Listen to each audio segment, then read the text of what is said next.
नमस्कार जी, बहुत बहुत शुक्रिया आप लोगों का। सुबह के 10 बज चुके हैं। इस वक्त की एक बड़ी ब्रेकिंग लेकर मैं आपके समक्ष हाजिर हूँ। मुख्यमंत्री सुखविंदर सिंह सुक्खू इस समय दिल्ली में है और अब से ठीक 1 घंटे बाद यानी 11 बजे के आसपास उनकी राष्ट्रपति महामहिम द्रौपदी मुर्मू और उसके बाद उपराष्ट्रपति से मुलाकात की अपॉइंटमेंट्स तय हुई हैं। और वो इन दो मुलाकातों में जो है हिमाचल प्रदेश का पक्ष दोनों नेताओं के साथ रखेंगे। हालांकि ये शिष्टाचार बस एक भेंट मानी जा रही है, लेकिन फिर भी माना जा रहा है कि वो राष्ट्रपति और उपराष्ट्रपति को हिमाचल आने का न्योता दे सकते हैं।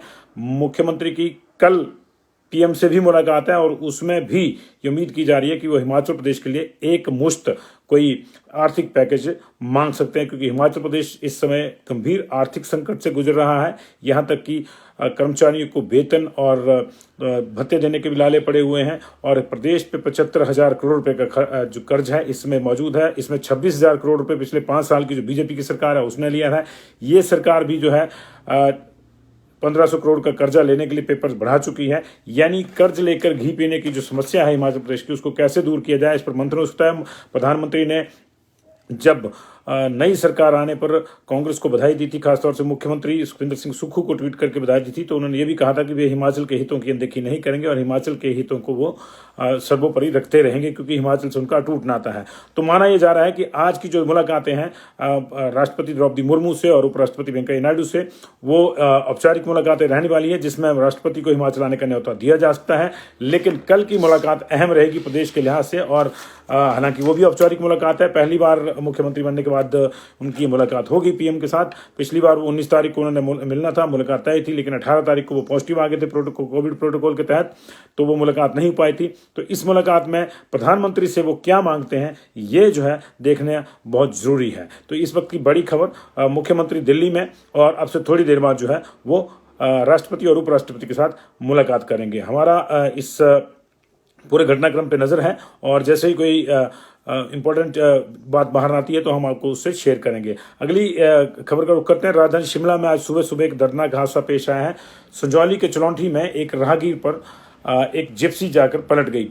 चश्मदीदों के मुताबिक ये जिप्सी पहले कुफरी की ओर से आ रही थी और पहले ये अनियंत्रित हुई अचानक और फिर ये पैराफिट से टकराई। उसके बाद वहां से टक्कर लगने के बाद ये उसी स्पीड में साथ चलते एक राहगीर पर चढ़ गई और फिर जो है वो पलट गई। इस हादसे में जिप्सी में बैठे 6 लोग भी घायल हुए हैं और एक व्यक्ति जो राहगीर था वो साथ में चल रहा था सड़क किनारे, उसके ऊपर जिप्सी चढ़ गई और उसने मौके पर ही दम तोड़ दिया। उसकी पहचान पवन के तौर पर हुई है, जो पेशे से ढली में मैकेनिक था और अपनी दुकान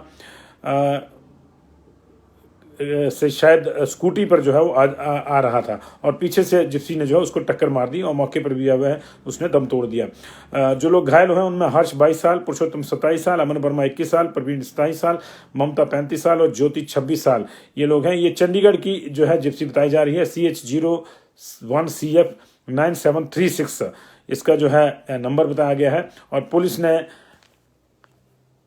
मामला दर्ज करके अगले जो कार्रवाई है वो शुरू कर दिया। उधर आपको याद होगा कि 2-3 दिन पहले पूर्व मंत्री सुरेश भारद्वाज को एक स्कूटी वाला टक्कर मार गया था, उससे गिरफ्तार कर लिया गया। 2 दिन के बाद जो है वो स्कूटी वाला गिरफ्तार कर लिया गया है और पुलिस ने अब उस पर जो आगामी कार्रवाई शुरू कर दी है।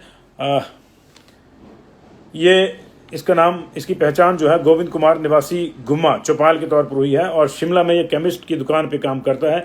इसका कहना है कि वो अभी स्कूटी सीख ही रहा था और अचानक स्कूटी अनियंत्रित होकर भारद्वाज से टकरा गई। उनको ये भी नहीं पता कि वो किससे टकराई है, लेकिन उन्होंने देखा कि जब उनको लगा कि ये जिससे वो स्कूटी टकराई है उसको गंभीर चोटें आई है, तो वो डर के मारे मौके से जो है वो भाग गया था।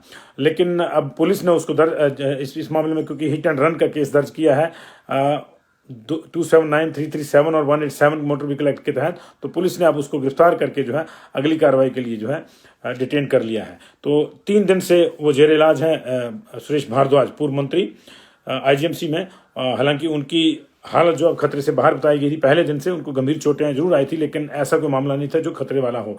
तो अभी देखना इस मामले में आगे क्या होता है, लेकिन 3 दिन बाद पुलिस ने उसको ढूंढ निकाला है। उधर आज से हिमाचल प्रदेश में फिर से मौसम बिगड़ने का अलर्ट है। हालांकि अभी अधिकांश हिमाचल प्रदेश में 70% हिमाचल प्रदेश में अच्छी धूप खिली हुई है और ऊपरी इलाकों में भी धूप खिली हुई है, लेकिन 2 दिन का 23-24 का भयंकर बारिश और बर्फबारी का अलर्ट दिया गया है। हालांकि 25 और 26 को भी मौसम खराब रहेगा। ठंड बदस्तूर जारी है। पिछले कल भी ऊपरी इलाकों में हल्का हल्का हिमपात हुआ है, जिससे चौतरफा ठंड का जो है माहौल प्रचंड हो गया है और शिमला का न्यूनतम तापमान आज सुबह 2.8 डिग्री सेल्सियस रिकॉर्ड किया गया। भुंतर का 1.7, सोलन का सुंदरनगर का 1.7, भुंतर का 1.4, सोलन का 1.6, कुफरी का 0.2 और ऊना का 3.8 डिग्री सेल्सियस तापमान जो है वो दर्ज किया गया है। अगर पारे में कुकुमसेरी की बात करें तो -7.4 मिनिमम टेम्परेचर वहाँ लाहौल स्पीति के कुकुमसेरी का दर्ज हुआ है। कल्पा का -4.8, मनाली का -1.8, रिकांगपिओ का -19 और नारकंडा का 0.8 डिग्री जो है दर्ज किया गया है।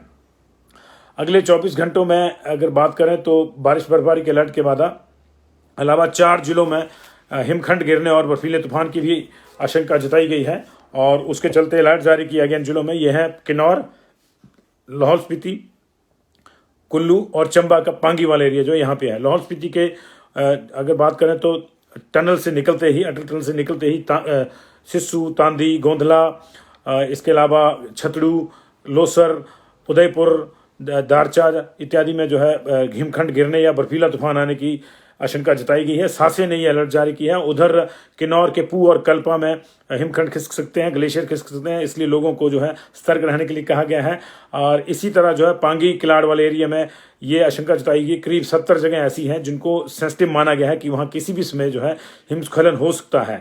और अगर बात कुल्लू मनाली की करें तो कुल्लू जिला के जो मनाली है, मनाली के साथ लगते नेहरू कुंड, धुंधी, पलचान, कोठी, गुलाबा, सोलंग नाला और यहाँ तक कि अटल टनल का बीच धुंधी और अटल टनल का जो साउथ पोर्टल है, यानी जो इधर से जाते हैं तो अटल टनल का जो द्वार है वहाँ तक जो है एवलांच की समस्या का अंदेशा जताया गया और ये कहा गया है कि बेहतर होगा कि टूरिस्ट या लोग जो है, स्थानीय लोग भी हैं, उधर को ना जाएं। आपकी जानकारी बता दें कि सोलंग और अटल टनल के साउथ पोर्टल के बीच ही 5 एवलांच टनल भी बनाई गई है। हालांकि नॉर्मल समय में, ताकि अचानक कोई एवलांच ऊपर से आ जाता है तो ग्लेशियल टनल उनको बनाया गया है वहाँ पे। और वो सेंसिटिव एरिया है, वहाँ से ऊपर बहुत घना जंगल है और वहाँ से भी बड़ी मात्रा में एवलांच आते हैं। ऐसे में जो टूरिस्ट अटल टनल देखने के शौकीन हैं, और कई ऐसा देखने में आया कि कुछ गाड़ियाँ 4x4 वाली जो हैं वो प्रशासन की नज़र बचाकर उधर को जा भी रही हैं, तो उनसे जो है आग्रह किया जाता है कि वो अपना ख्याल रखें, अन्यथा कोई दिक्कत हो सकती है। और बसों के लिहाज से अगर बात करें, ट्रांसपोर्ट के लिहाज से, तो एक अच्छी बात यह है कि हिमाचल प्रदेश में वॉल्वो बसों के किराए जो हैं अब कम कर दिए गए। सीट के हिसाब से जो है 15 मार्च तक वॉल्वो में जो है 30% तक की छूट देने की बात की गई है। और अगर आप को मैं सीट नंबर के हिसाब से बता दूं तो सीट नंबर 21, 24, 25 और 28 की बुकिंग करने पर आपको 5% डिस्काउंट मिलेगा टोटल किराए पर, जो भी आपका किराया बनता होगा। सीट नंबर 22, 23, 26 और 27 के लिए 10% की छूट है। सीट नंबर 29, 32 और 33 पर 15% की छूट है। सीट नंबर 30, 31, 34 और 34 पर जो है 20% का डिस्काउंट है। और सीट नंबर 35, 39 पर जो है 25% और 36, 37, 38 पर जो है 30% सीट डिस्काउंट जो है वो दिया गया है। ये फैसला इसलिए लिया गया है क्योंकि नॉर्मली देखा गया है कि वॉल्वो की जो फर्स्ट 21 सीट्स है, भी पहली 20 सीटें आराम से बुक हो जाती हैं, लेकिन अगली सीटों की बुकिंग के लिए यात्री थोड़ी आनाकानी करते हैं। उनको लगता है कि पीछे बैठेंगे तो ज़्यादा दिक्कत होगी, तो उसको जो है ऑक्यूपेंसी बढ़ाने के लिए ये ऑफर दिया गया कि 15 मार्च तक जो है सीट वाइज जो है ये डिस्काउंट दिया गया है। लेकिन 1 से लेकर 20 नंबर सीट तक कोई भी डिस्काउंट नहीं होगा, वहां पूरा किराया लगेगा। 21, 24, 25 और 28 जैसे मैंने आपको बताया उन पर 5%, 22, 23, 26, 27 पर 10%, 29, 32, 33 और पर 15%, 30, 31, 34 पर 20%, 35, 39 नंबर सीट पर 25% और लास्ट की जो सीटें हैं 36, 37 और 38 इन पर 30% की छूट मिलेगी। और इस आपकी 140 वॉल्वो बसें रोजाना जाती हैं। अब ये देखना होगा कि HRTC को कितना लाभ इससे मिलता है, कितना नहीं मिलता है और क्या इसके ऊपर रिस्पॉन्स रहता है। लेकिन एक नया जो है प्रयोग करने की सोची है HRTC ने वॉल्वो बसों में। फिलहाल ये सिर्फ वॉल्वो बसों में, बाकी बसों में कोई छूट नहीं है। तो ये इस वक्त की बड़ी खबरें थी। पल पल की खबरों पे हमारी नजर है, आप हमारे साथ बने रहिए। दूसरी खबरों के लिए भी पेज जो है आप विजिट कर सकते हैं। Thank you very much.